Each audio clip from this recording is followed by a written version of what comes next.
ఏపీలో వైసీపీ అధికారం కోల్పోయిన తర్వాత ఆ పార్టీని ఒక్కొక్కరుగా వీడిపోతున్నారు. ఇదే కోవలో తాజాగా వైసీపీ రాజ్యసభ సభ్యులు మోపిదేవి వెంకటరమణ తన పదవితో పాటు ఆ పార్టీ ప్రాథమిక సభ్యత్వానికి కూడా రాజీనామా చేశారు. త్వరలో ఆయన తెలుగుదేశం పార్టీలో చేరేందుకు రంగం సిద్ధం చేసుకున్నట్లు సమాచారం. టీడీపీలో మోపిదేవికి కీలక పదవి ఇస్తారనే ప్రచారం కూడా జరుగుతోంది.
వైసీపీకి బిగ్ షాక్ తగిలినట్లయింది.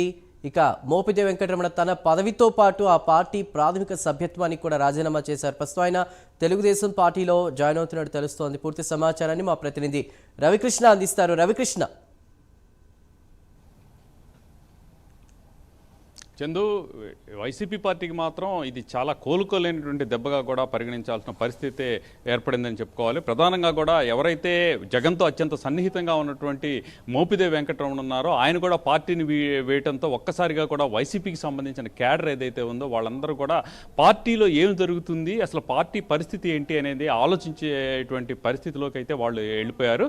ప్రజెంట్ సిచ్యువేషన్ కనుక చూసుకున్నట్టయితే జగన్కి అత్యంత ఆప్తుడు, జగన్తో పాటు ర్యాలీ అయినటువంటి వ్యక్తి, అదేవిధంగా కూడా వైఎస్ రాజశేఖర రెడ్డికి ఎంతో అనునయుడిగా ఉండటం, ఆ తర్వాత జగన్తో పాటే వైసీపీ పార్టీలోకి రావటం, అప్పటి నుంచి ఆయనతోనే ట్రావెల్ చేసినటువంటి ఈ మోపిదేవి వెంకటరమణ ఎవరైతే ఉన్నారో మోపిదేవి వెంకటరమణ ఈరోజు రాజ్యసభ సభ్యత్వానికి రాజీనామా చేశారు. ఆయనతో పాటుగా కూడా బీదా మస్తాన్ రావు కూడా పార్టీ రాజ్యసభ సభ్యత్వానికి రాజీనామా చేయడం అనేది జరిగింది. అయితే ప్రధానంగా కూడా జగన్ తీసుకున్నటువంటి నిర్ణయాలకి విసిగిపోయి ఆయన పార్టీ వీడినట్టుగా కూడా తన అనునయులు ఎవరైతే ఉన్నారో వాళ్ళ దగ్గర చెప్పినట్టుగా కూడా తెలుస్తుంది. ప్రధానంగా 2024 ఎలక్షన్స్ ఏదైతే ఉన్నాయో 2024 ఎలక్షన్స్లో కంపల్సరీగా కూడా రేపల నియోజకవర్గంలో తాను కానీ తన కుమారుడు కానీ పోటీ చేస్తారని ఆయన అయితే భావించారు. ఈ నేపథ్యంలోనే మొత్తం గ్రౌండ్ లెవెల్లో మొత్తాన్ని కూడా క్లియర్ చేసుకొని తనకి కానీ తన కుమారుడు నిలబడినా కూడా గెలిచే విధంగా కూడా ప్లాన్ చేసుకున్నటువంటి పరిస్థితి. అయితే అక్కడ జరిగినటువంటి ఏదైతే సామాజిక వర్గాల సమీకరణ ఏదైతే ఉందో సామాజిక వర్గాల సమీకరణ నేపథ్యంలో అతనికి మోపిదేవి వెంకటరమణకి సీట్ ఇవ్వకుండా కూడా గౌడ సామాజిక వర్గానికి చెందినటువంటి ఈ ఈపూర్ గణేష్కి సీట్ ఇవ్వడం అనేది జరిగింది. అంటే ప్రధానంగా కూడా ఈయన 2014, 2019 రెండుసార్లు వైసీపీ నుంచి రేపల నియోజకవర్గం నుంచి మోపిదేవి వెంకటరమణ పోటీ చేశారు. పోటీ చేసి 2 సార్లు కూడా తన ప్రత్యర్థి టీడీపీ అభ్యర్థి అయినటువంటి అనగాని సత్యప్రసాద్ చేతిలో ఓటమి పాలయ్యారు. అప్పుడు ఈ ఐపాక్ టీం ఏదైతే ఉందో ఐపాక్ టీం పూర్తిగా కూడా సర్వే చేశారని చెప్తున్నారు. ఈ సర్వే చేసి అక్కడ ఒకే ప్రాంతంలో గౌడ సామాజిక వర్గం కేంద్రీకృతమై ఉండటం మూలాన గౌడ సామాజిక వర్గానికి చెందినటువంటి వ్యక్తిని కనుక అక్కడ ఉంటేనే మాత్రం విజయం సాధించగలుగుతారు, లేకపోతే విజయం కష్టం అని చెప్పినటువంటి పరిస్థితుల్లో ఈయన్ని పక్కన పెట్టేసేసి ఈపూరి గణేష్ గౌడ సామాజిక వర్గానికి చెందినటువంటి ఈపూరి గణేష్ని తీసుకొని రావడం జరిగింది. అప్పుడు దాకా అప్రసహితంగా కూడా రేపల నియోజకవర్గంలో కొనసాగుతున్నటువంటి ఈ మోపిదేవి వెంకటరమణకి సంబంధించినటువంటి ఈ పార్టీకి సంబంధించినటువంటి అంశాలు ఏవైతే ఉన్నాయో అవన్నీ కూడా ఒక్కసారిగా కూడా పార్టీ కేడర్ మొత్తం కూడా ఒక్కసారి నిస్తేజమైనటువంటి పరిస్థితి. అంటే 2019 నుంచి 2014 వరకు, అంటే ఈ క్యాండిడేట్ ఎవరైతే ఉన్నారో క్యాండిడేట్ వచ్చేంత వరకు కూడా మోపిదేవి వెంకటరమణే పార్టీ నుంచి పోటీ చేస్తాడు, ఖచ్చితంగా కూడా గెలుస్తారు అని భావించినటువంటి నేపథ్యంలో తనకు సీటు ఇవ్వడంతో ఒక్కసారిగా కూడా విస్మయానికి గురయ్యాడు. అప్పటి నుంచి కూడా ఆయన పార్టీకి దూరంగానే ఉంటున్నాడు. ఎలక్షన్స్ అయిపోయిన తర్వాత అసలు పార్టీకి సంబంధించినటువంటి ఎటువంటి కార్యక్రమంలో కూడా ఆయన పాల్గొనలేదు.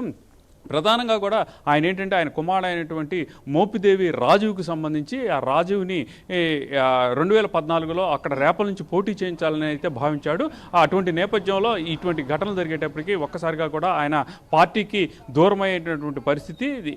దీనికి సంబంధించి ఆయనైతే ఒక 10 రోజుల క్రితం చంద్రబాబు నాయుడిని కలవడం జరిగింది. హైదరాబాద్లో కలిసినట్టుగా కూడా సమాచారం. కలిసినటువంటి నేపథ్యంలో ఆయనైతే మాత్రం కొంత అష్యూరెన్స్ అయితే ఇచ్చినట్టుగా కూడా తెలుస్తుంది. అంటే 2027లో పూర్తిగా కూడా దేశవ్యాప్తంగా ఈ నియోజకవర్గాలకి సంబంధించి పునర్విభజన అనేది జరుగుతుంది. ఈ పునర్విభజన జరిగే సందర్భంలో తప్పనిసరిగా కూడా అక్కడ ఉన్నటువంటి రేపల నియోజకవర్గంలో ఉన్నటువంటి ఈ చెరుకుపల్లి ఏదైతే ఉందో చెరుకుపల్లి కూడా కాన్స్టిట్యున్సీగా మారే పరిస్థితుల్లో తప్పనిసరిగా కూడా ఆయన కుమారుడైనటువంటి రాజుకు ఆ సీటు కేటాయిస్తామని చెప్పడమే కాకుండా ఇప్పుడు ప్రజెంట్ వచ్చిన తర్వాత ఈ మత్స్యకార సామాజిక వర్గానికి చెందినటువంటి ఈయన ఎవరైతే మోపిదేవి వెంకటరమణ ఉన్నారో ఆయనకి ప్రధానమైనటువంటి భూమిక నిర్వహించే పార్టీలో ఉండే విధంగా చూస్తామని ఆయన చెప్పారు. అదేవిధంగా కూడా ఎమ్మెల్సీకి సంబంధించి ఎమ్మెల్సీ ఇస్తామన్నటువంటి చెప్పినటువంటి నేపథ్యంలో అన్నీ కూడా సెట్ చేసుకున్న తర్వాత ఆయన పార్టీ వీడుతున్నట్టుగా కూడా తెలిసింది. ఈ నేపథ్యంలోనే ఆయన నిన్ననే ఢిల్లీ వెళ్ళటం జరిగింది. ఢిల్లీ వెళ్ళిన తర్వాత ఆయన అక్కడ ఈరోజు ఎవరైతే ఈ రాజ్యసభ చైర్మన్ ఉన్నారో రాజ్యసభ చైర్మన్ని ఈయనతో పాటు కూడా బేదా మస్తా వెళ్ళి తమ రాజీనామా